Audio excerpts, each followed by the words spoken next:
This is the 9th episode of the Medicinal Herbs podcast series from Holistic Matters, and our topic this month is Kava, known to many as a life essential herb, the peace elixir, and the root of happiness. Today, naturopath and medical herbalist Amanda Williams returns as our guest to talk with our host Sara Le Brun-Blashka about the tradition and history of Kava, modern clinical applications for Kava, and how Kava can be used in practice.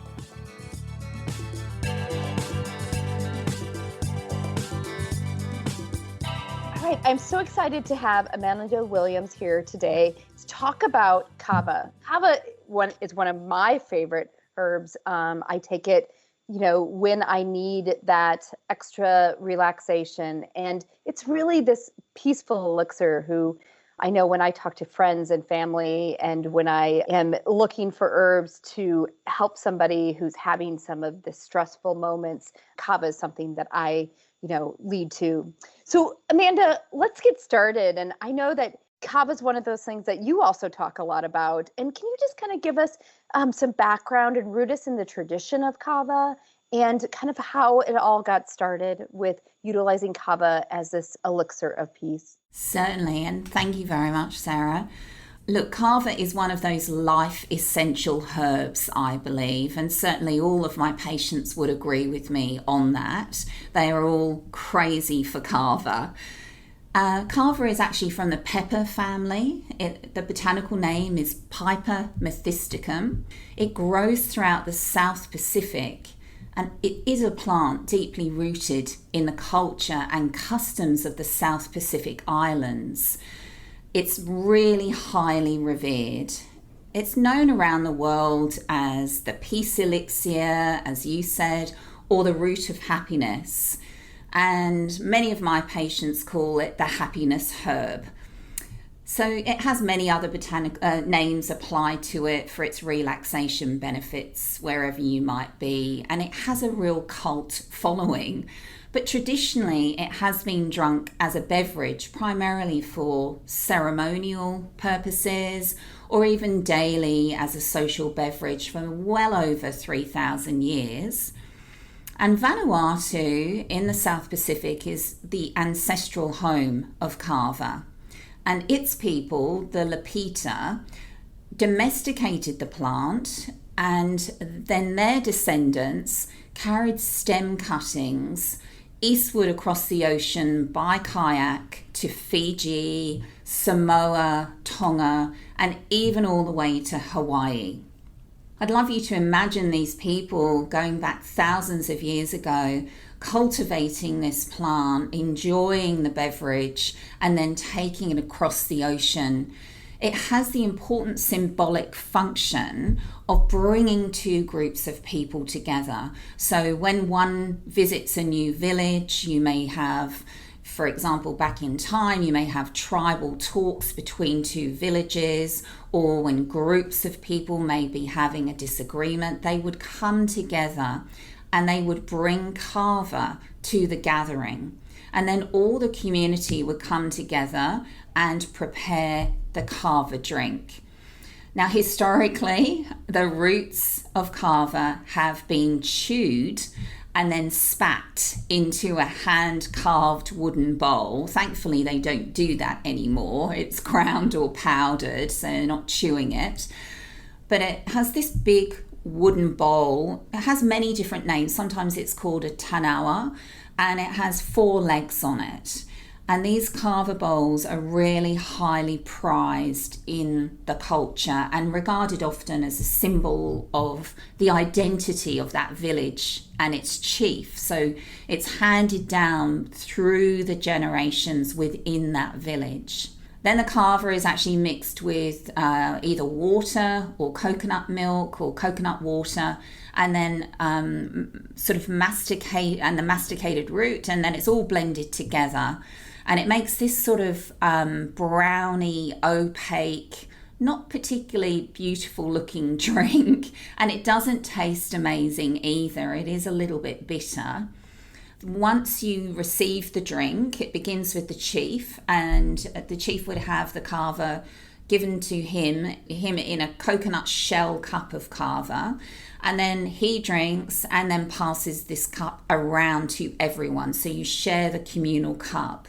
But before you have your drink, you must clap your hands once and say bula, which in Fiji means life. And then after you finish your kava, you clap 3 more times, which I think is lovely. And I often share this story with my patients so that they can visualize this historical use of this tablet that they're taking and how it would be shared amongst the community. And some of my patients even will have their friends around for an evening or a social gathering, and they'll do the kava ceremony with their kava tablets that they have.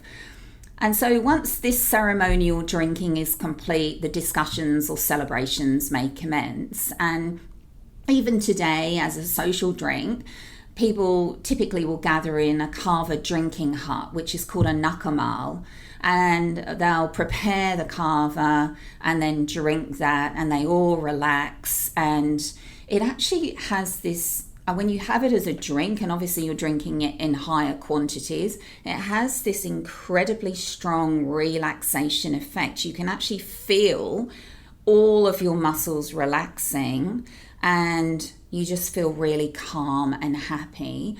But it doesn't have an intoxicating effect. It's more of a relaxation. And it is still widely used across the South Pacific today. And even people, who move to other countries, like I live in Australia and we have a lot of South Pacific Islanders living here, they bring their kava and their customs with them. It's that important to them. So I always try and share this traditional use with my patients because it really helps them sort of take that tablet that's out of the bottle and give it much more meaning to them when they then take their daily kava dose. Wow. I mean, that tradition just sounds so amazing. And I know next time I'm going to take my kava, I'm going to do the clapping, and I'm going to get my husband to do that too. And some of these traditions are just so exciting. And if you can incorporate a little bit of that into how you can have a clinical effect, right?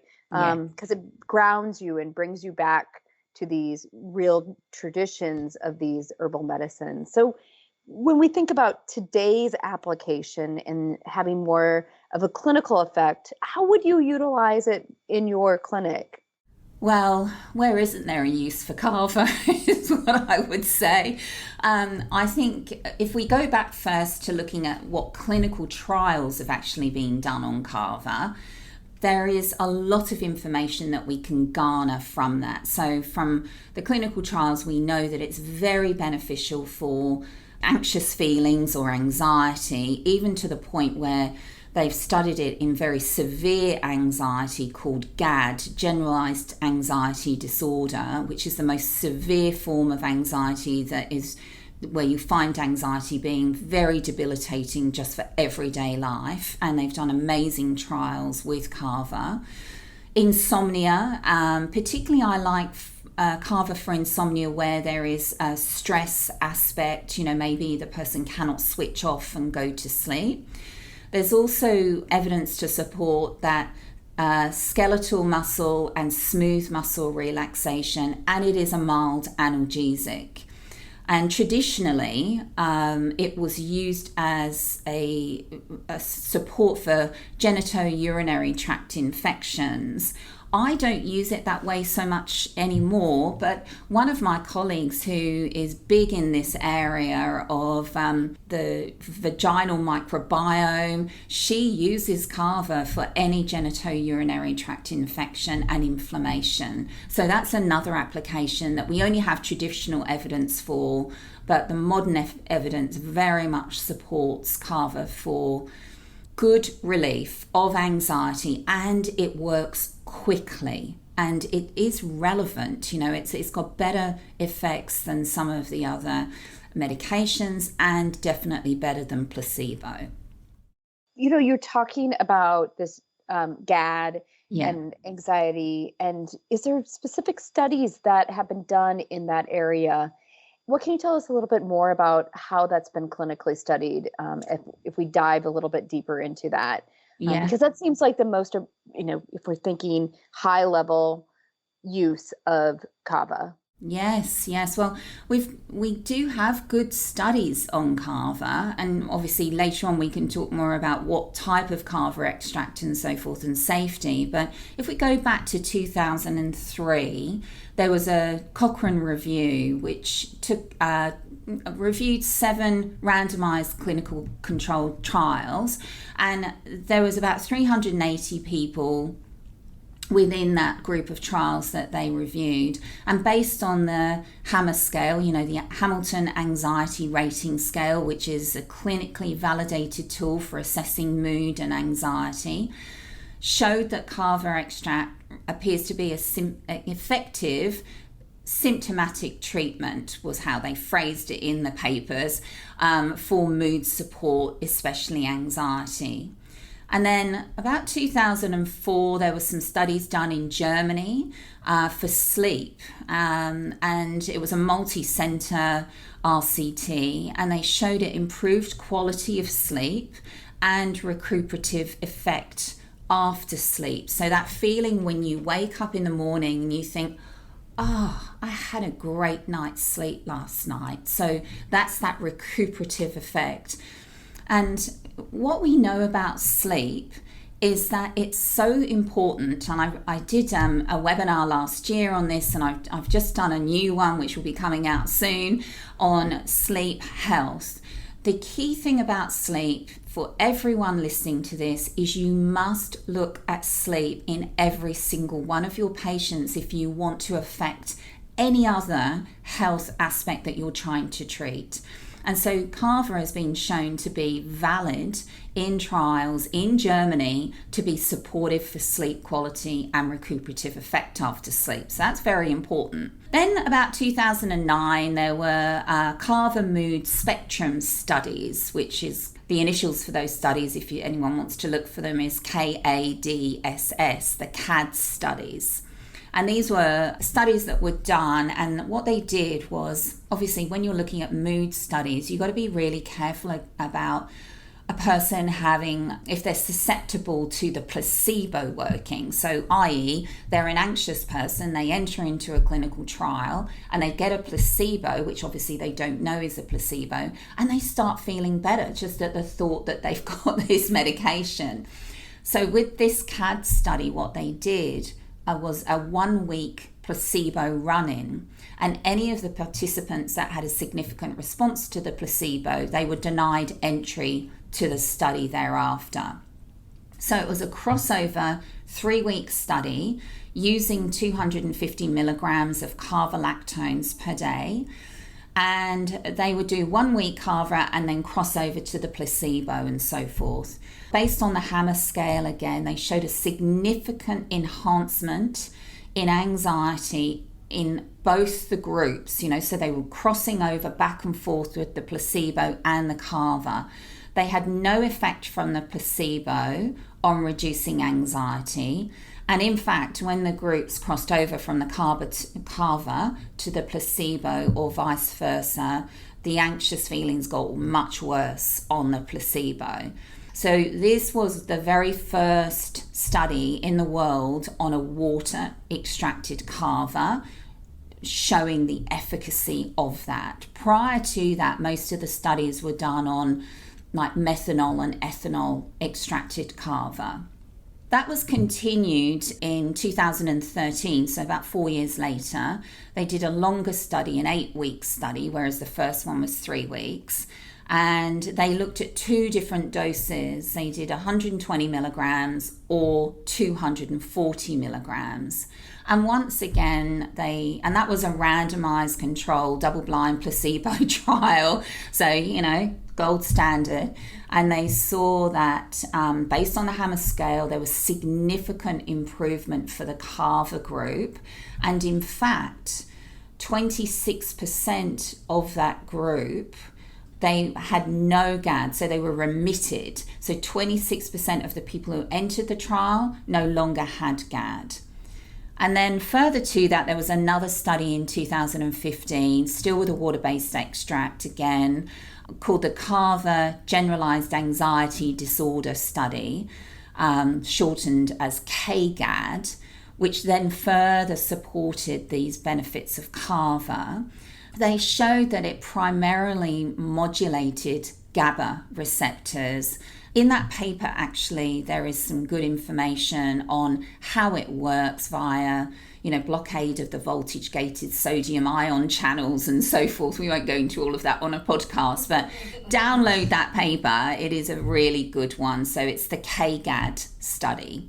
And then finally, the last bit of recent information we have is a meta-analysis in 2018 of Kava in anxiety, and it showed positive benefits in a number of trials. So now let's not forget that to get those results in a clinical trial, that is very hard for anxiety, even hard for drug medications to prove an anxiolytic or an anti-anxiety result. So this is very positive for us from our clinical perspective in terms of having a valid tool to support anxiety. Yeah, I mean, that's such an important point, the validation of the tool and how that is utilized then in practice. One thing that also I found really interesting as you were reviewing the studies was the last three are really this water extract versus an ethanol or methanol or whatever the other extracts were, which it really leans back to the more of a traditional use, right? Absolutely. As you talked about how they were, chew the kava. And so it makes sense that it would be effective in that way, right? Because that's the more traditional way. So very interesting. And in many ways, much safer, right? Much safer, yes. And would you like to talk about safety? Yeah, I think I think that is a really important thing because we do get discussions about, how long can I take it? I'm reading these things sometimes on the internet about Kava. So yeah, let's jump into safety because I think that leads really to an important point right here. Yes, because I do believe that Kava has been much maligned mistakenly, and I'm sure many doctors who are listening to this, they will have patients that will Google Kava and it will come up with, it's causes liver toxicity, etc., because there's so much information out there that is incorrect. So I would like to take some time to really get into the nitty-gritty with the safety data because there's a historical perspective to this. So sure. In the 1990s, early 1990s, Kava reached the most phenomenal level of worldwide popularity as a really credible natural option for mood, relaxation, and sleep.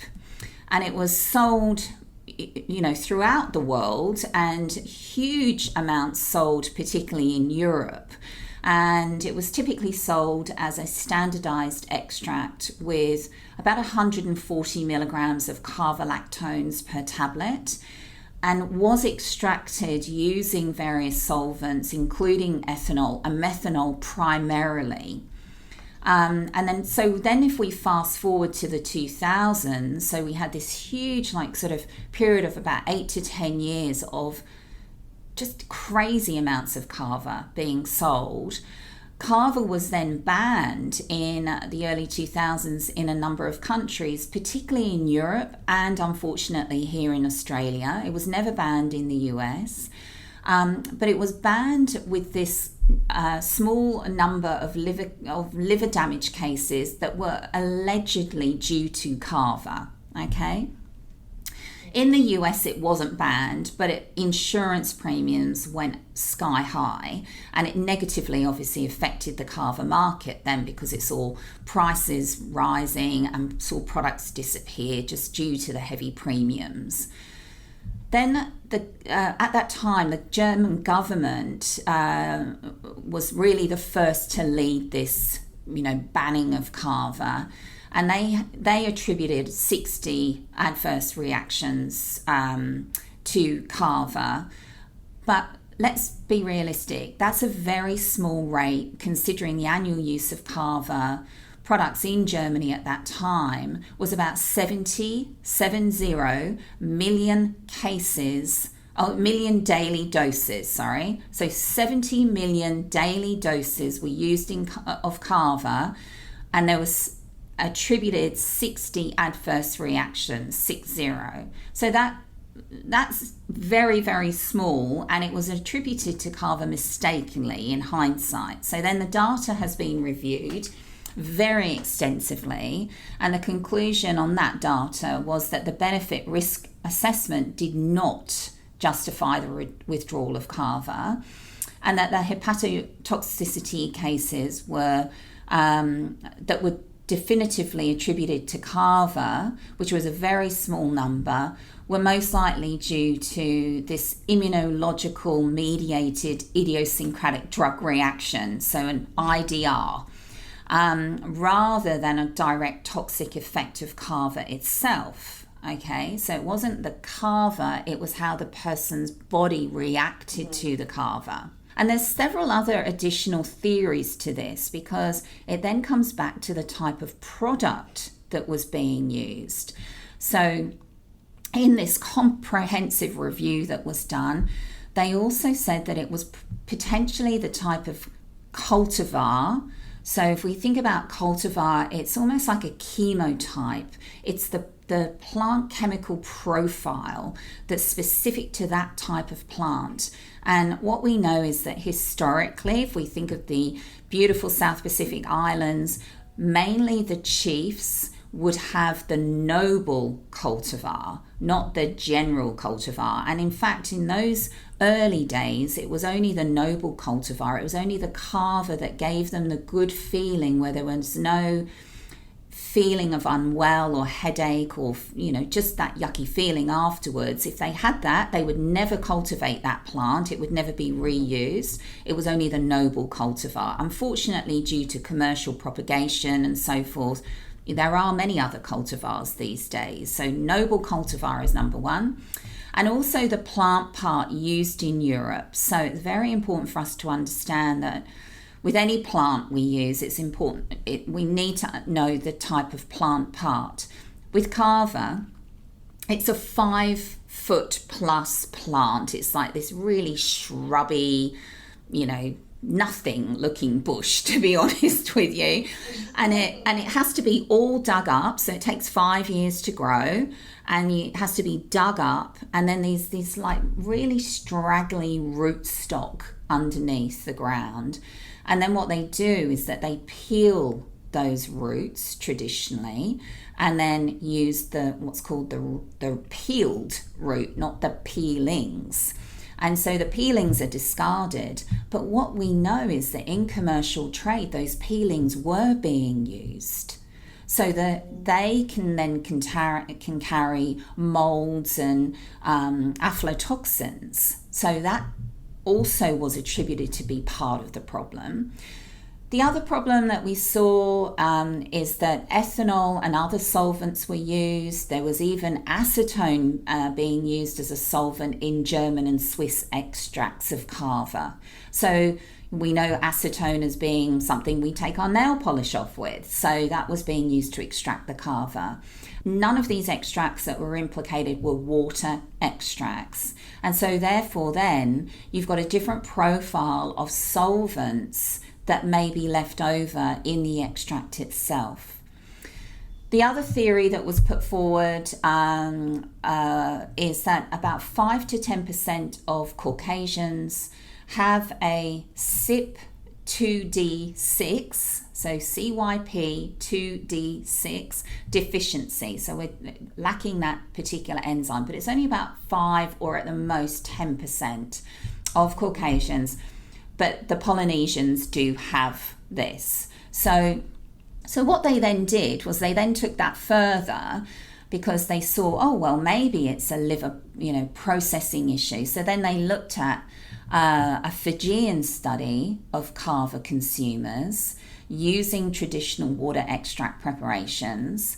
They assessed their liver panel, and they saw that there were higher levels of GGT and ALP. And so they thought, these elevations probably represent like this induction of these enzymes in response to taking Kava. But then another review showed that there were increased levels of GGT, but absolutely no cases of liver injury at all. Nothing. Okay. So even though these people drink this daily and drink large quantities of it, their liver enzymes were slightly raised. Like, they weren't, super high and worryingly high. They were slightly raised, but they had no cases of liver injury. Like, they looked at the epidemiological data. And then there was a further study done of Tongans who live in Hawaii, and they also found the same findings. And so they further then, because obviously they're trying to get to the bottom of what's going on, they looked at any cases of Kava-related damage, liver damage. And so they did a survey in Samoa, which is part of the South Pacific as well, and they failed to find one single case of Kava-related liver damage, even in super heavy Kava drinkers. And so even though men in particular in the South Pacific drink Kava in much larger quantities than we would use, their incidence of liver toxicity is so low, and it's actually similar to that of island women who don't take Kava at all.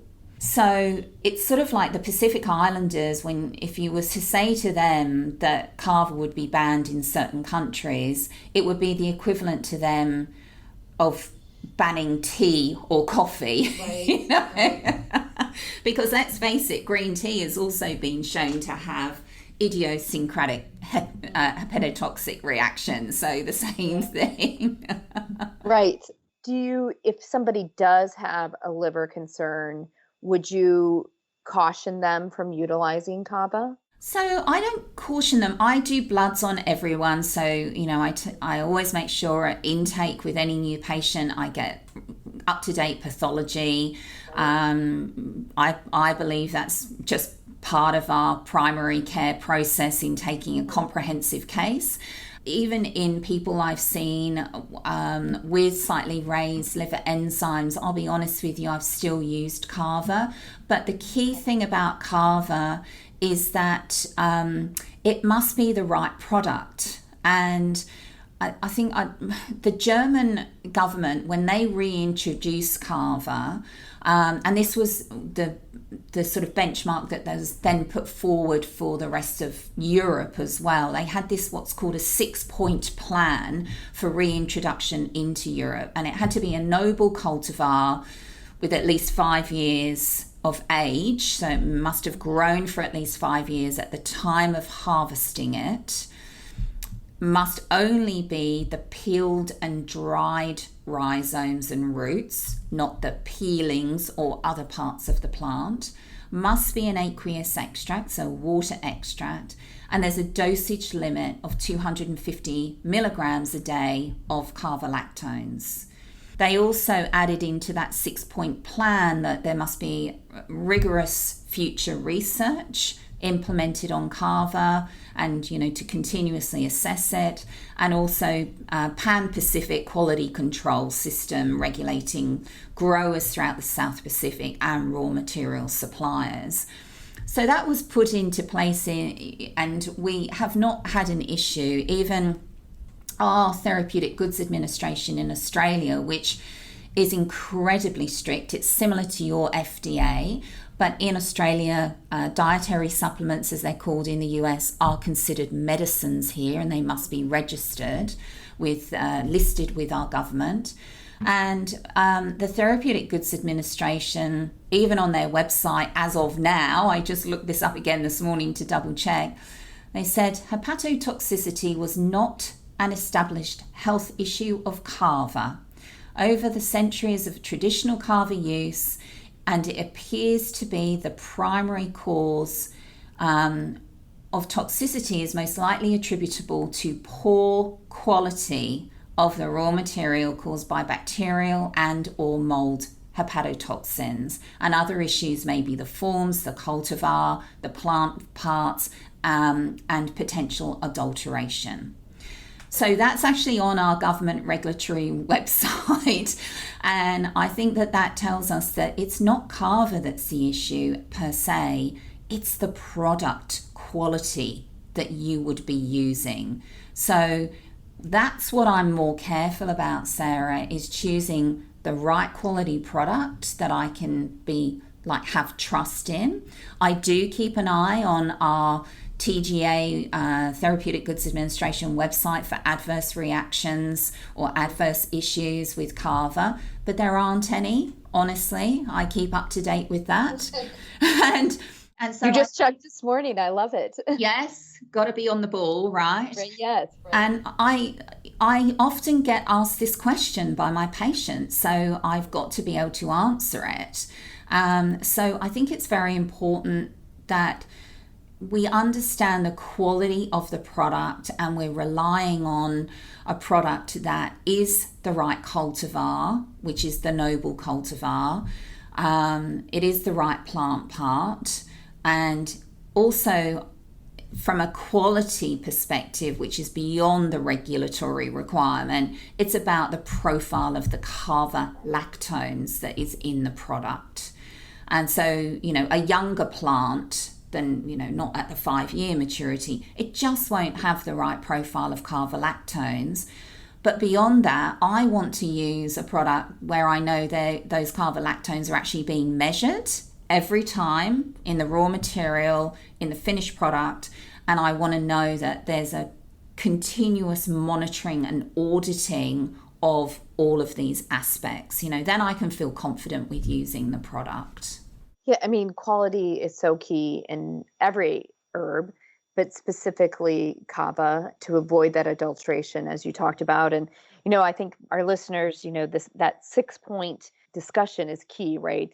How old the plant is, using the right cultivar, using the noble cultivar, and then dosing, and making sure that you have quality and you're utilizing it from a quality source. Absolutely. And it's got to be a water extract. And unfortunately, in the US market, there are still extracts available that aren't extracted with water. So I would be making sure, if I was practicing in the United States, I'd be making sure I was asking, is this a water extract of kava? So, and the noble cultivar is also quite an interesting discussion, because traditionally the best noble cultivar, like the premium quality noble cultivar, only comes from 3 tiny islands in Vanuatu. So I would like everyone now to imagine you're in this beautiful South Pacific and you're going to these tiny islands by boat, and then you're arriving on this big boat, and then you have to get in a little boat to go into the beach. And there on the beach are all the kava village, or the villagers with their kava that they have harvested, and they've dried the roots, and they bring it out in these big Hessian bags. Now they bring it out to the beach because there are no roads. So the farmers walk the kava from their little village, and they walk it out to the nearest beach, and they come around on this little boat, picking up from all the different beaches on these 3 teeny tiny islands in this beautiful area of the world, picking up the kava plant that will then get taken back and sorted and, obviously appropriately graded and then sold to us in Australia, where we make the product, and then moved over to the United States. So this little herb growing in these beautiful little islands across the, in the South Pacific, has a long journey. Yes. And obviously it's very particular that it needs to be sourced in these 3 islands, and they're called Pentecost, Espiritu Santo, and Malakula are the 3 islands in Vanuatu. I hope to someday go there. Maybe we can go there and talk about kava while we're drinking it. I think we should do that. I mean, this sounds like an excellent maybe 2022 adventure, Amanda. Yeah. I'm up for it. I'm right there with you. I think we could do a lovely podcast. As we think about kava for a range of patients, what about, if somebody, because obviously during pregnancy and lactation, sleep and relaxation becomes an issue. So do you feel safe with patients who are pregnant or lactating? Unfortunately, in the US, the FDA says that, there's this very strict caution on all the Kava products that they're not to be used during pregnancy and lactation. So I would say that's probably what we have to abide by. So we talked about quality and safety and making sure that we have the right herbs. So can you talk about how you're utilizing it in your practice, how Kava can make a difference in the patients that you're treating specifically? Certainly. Well, with most of my patients, I like to call Kava botanical meditation, and I give them the image of obviously the traditional use that we've talked about and visualizing themselves at a Kava ceremony in this beautiful island, but also to hold the thought in their mind that it really helps to give you similar benefits to when you meditate. It just calms you down. So you can feel the effects of Kava for anxiety in particular, and stress, irritability, sort of just fed up with life maybe, or feel it's all a bit too much, and you may be feeling a bit hyper and can't stop thinking, can't stop planning. Sometimes we have different adaptive mechanisms, don't we, for what's going on in our lives. So I find Kava is just a very beautiful herb to calm everything down and just restore that balance. So social anxiety, let's discuss that, because we're all in sort of lockdowns of various different scenarios, and what I find with some of my patients is that they've now got social anxiety when they have to then go back into an office environment, or if they're going to a social gathering, or they may be introverts and therefore have social anxiety anyway, regardless of lockdowns. So it works really well to take before anything like that. If you're going to a social engagement or a work function, or you've got crowd claustrophobia, public speaking, it's fantastic for. Just feeling shy or out of sync can make it really just helps you to relax, but also function. Situational anxiety, fantastic for when we can travel, flying, dealing with airports. I know when I would travel in the United States all the time, I would take Kava every single day to deal with going through all the different airports, staying in different hotels, having different schedules all the time. Just helps you calm down to that nice baseline that you can cope with everything. And think about when you go to the dentist maybe, or you having to go to an appointment that you're feeling stressed about. I mean, a lot of my patients may be going through a lot of other medical issues that they have to deal with, and they're going to appointments that they're feeling very stressed about what might be the outcome, or they're waiting on a result from a mammogram, for example. So getting them to take some Kava to help with those sorts of things. I also think it's incredibly beneficial if someone is working in a very stressful environment, maybe not getting along with their co-workers or their boss, or going for a performance review, those types of things. Just having Kava as you need it can be very beneficial. And I think this is the key. You can use Kava for a bit of a longer term period, up to about 6 to 8 weeks. You shouldn't really need it any more than that. Or you can just use it for that day that you actually need it, when you need that support. So it works very quickly. Maybe think about if you're going to your in-laws. Maybe you don't get along with your in-laws, or sometimes for Christmas, right? People who have issues at holiday. Christmas gathering. You have your Kava before you go. Remember, it's called the peace elixir, so it's good to give to everyone at a family gathering. And it's also excellent for mothers at that what we call the witching hour, the feed, bath, bedtime. With young kids, taking some Kava to help with that if you're feeling already very stressed out and just not able to just deal with it calmly, just take some Kava there and then.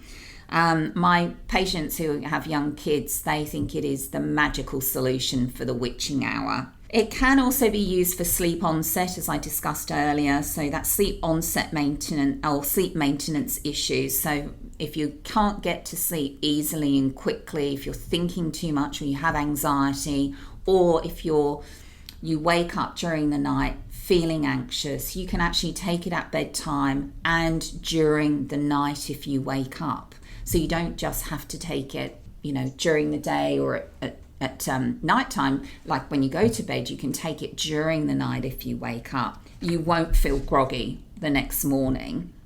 And for the chiropractors listening, I learned from my good friend Dr. Bruce Bond many years ago that if a patient came to his office who was very stressed and tight, muscularly tight, and very hard to adjust, or they were tense and anxious and tense about an adjustment, he would get them to take a couple of Kava and let them just either lie on the table or sit in the waiting room, and about 20 or 30 minutes later he would bring them in, and he said that they would be like a different person on that table, calm, but also the muscles would have been relaxed, and he was able then to do a really proficient and good adjustment that then would hold, because they weren't so tight. So thinking about that from a perspective of, in a stress situation, if you've got neck, shoulder, back tension in your muscles, obviously magnesium is your number one go-to, but also think about Kava as well as another supportive option. Smooth muscle cramping, it is a spasmolytic herb, so it can be used for any smooth muscle. So think period pain, prostate pain, irritable bowel syndrome. Normally irritable bowel syndrome is associated with anxiety and stress, so you're going to get two for the price of one in terms of using Kava there. And leading up to surgery, I find this very beneficial to help people feel calm about a surgical procedure. I would recommend you stop it about 24 to 48 hours before the surgery, and then when you finish, within the hospital or you're coming home, you can then recommence within 24 hours of surgery. It's so good to help with that anxiety, but also very good for muscle relaxation. And I use it in combination with some other herbs that particularly Californian poppy, corydalis and Jamaican dogwood for that pain relief post-surgery. The combination is amazing.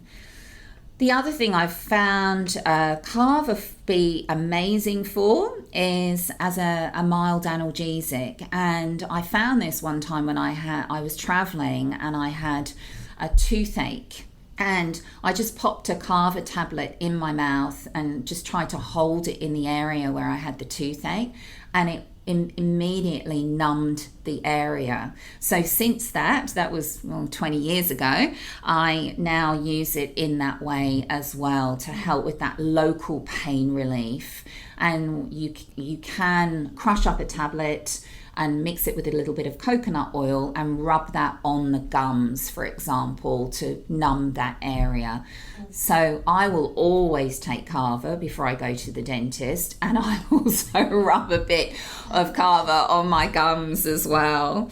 The last thing I probably use Kava for is many people in our world today have metabolic syndrome and potentially NAFLD, non-alcoholic fatty liver disease. We know that many people drink too much alcohol, right? And in a case like metabolic syndrome and NAFLD, we need to absolutely stop alcohol as a number one strategy in our treatment process. Mm-hmm. So Kava can be another alternative to help that person relax, because typically people are habitual in having that wine or a whiskey or a gin and tonic or something when they come home from work. Just get them to have their Kava instead. And so it can be a great way to get people to reduce their alcohol consumption overall, and particularly if it is a habitual thing, because most of the time they're not even enjoying the taste anymore. It's just they want that numbing effect from the alcohol. So why not have some Kava where you feel relaxed, but you also feel really happy? It's not a depressive. Yeah, I mean, I personally have it in my bag when I'm traveling, just as you do, and use it PRN as needed, especially during travel, I think, because, everything is just not quite the way it is when you're at home. So Yes, it absolutely. just can really have that calming effect. This has been just amazing to kind of dive into the history of Kava, and such a long history, as you discussed, over 3,000 years, and then the clinical applications and why it should be, a very specific quality. And so, can you give us some last parting words as we think about what type of Kava we should use, and just that kind of last thought on Kava? Okay, so Kava is a life essential. It is the number one thing for everyone to remember, particularly in this crazy modern world where we are under extreme levels of stress from all different aspects in life. And we obviously need our adaptogens and adrenal tonics and everything else, but we really need to think about Kava on a regular basis. Use as needed, as we've talked about, or take it for a period of time if you're going through a difficult time in life. So it is a life essential. Think about it being botanical meditation, so you instantly feel calm. It must be a good quality product, first and foremost. It must be the noble cultivar, water extracted, have the right profile of Kava lactones, and it must be the right plant part, which is the peeled rootstock or rhizome, and ideally it needs to come from Vanuatu. Finally, the dose of Kava, you need to ensure that it's not in excess of 250 milligrams of Kava lactone per day. So that's over a 6 to 8 week period. If you're taking it continuously, no more than 250 milligrams per day of the Kava lactone. So that's not the Kava plant itself, it's not the dried herb, it's the Kava lactone. So look on the label of whatever product you're using and make sure it is all of these things. And then also, I think don't be too concerned about liver hepatotoxicity, because if you want to really dig down and reassure yourself rather than just taking my word for it, I would highly recommend you look at the Essential Guide to Herbal Safety, where there is a whole chapter on all of the cases that were reviewed where Kava was alleged to have hepatotoxic effects, and that will be reassuring for you. So please, I would encourage you to use this life essential plant, because it will actually make you so much happier. And who doesn't need that? Absolutely.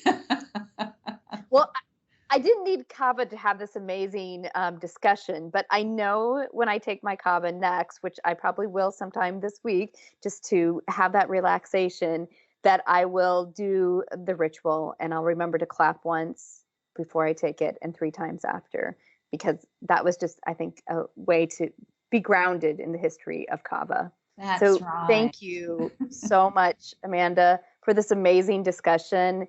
And we all should think about a little bit more happiness in our life, and Kava is a great way to get there. So Absolutely. Thank you very much. Thank you, Sarah. It's been a pleasure.